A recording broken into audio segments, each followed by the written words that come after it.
શું વૈભવ સૂર્યવંશી પોતાની પ્રતિભાને પૈસાની રેલમછેલ, ગ્લેમર, સેલિબ્રિટીઝ, મેનેજર, એજન્ટ્સ અને ગીધ નજરોથી બચાવી શકશે?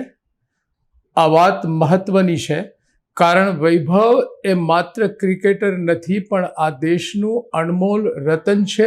એટલે જ એનું જતન કરવા માટે બીસીસીઆઈએ પોતાના ખર્ચે સમગ્ર વિદેશ પ્રવાસમાં એના માતા પિતાને સાથે રાખવાનો નિર્ણય લઈ લીધો છે. કારણ ઉગતી પ્રતિભા કાચા ઘડા જેવી હોય છે. એને બનાવવી જેટલી મુશ્કેલ છે એથી પણ વધારે એને સાચવવી મુશ્કેલ છે. નાની ઉંમરે મળતી સફળતાની સાથે માત્ર તાળીઓ જ નથી આવતી, પણ એની સાથે આવે છે ગ્લેમર, અંધ પ્રશંસા, રૂપિયાનો ચમકારો અને સ્વાર્થી ચહેરાઓ. આમાંથી કોઈ મિત્ર, માર્ગદર્શક, મેનેજર, એજન્ટ કે શુભેચ્છકના વેશમાં આવે છે.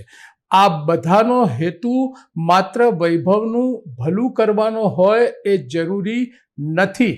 એટલે વૈભવે આજે માત્ર બોલરો સામે જ નહીં, પરંતુ લાલચ, અહંકાર, ઈર્ષ્યા અને શોષણ સામે પણ રમવાનું છે.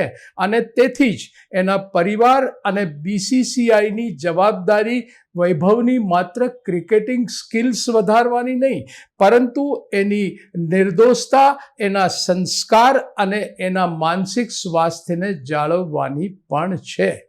યાદ રહે દોસ્તો, આ દેશ પ્રતિભાઓ બનાવવામાં હારતો નથી, પરંતુ એને સાચવવામાં હારી જાય છે.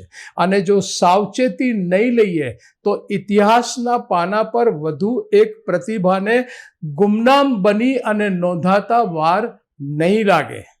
ફરીથી કહું છું, વૈભવ એ માત્ર ક્રિકેટર નથી, આ દેશનું અણમોલ રતન છે, જેનું જતન કરવું જરૂરી છે.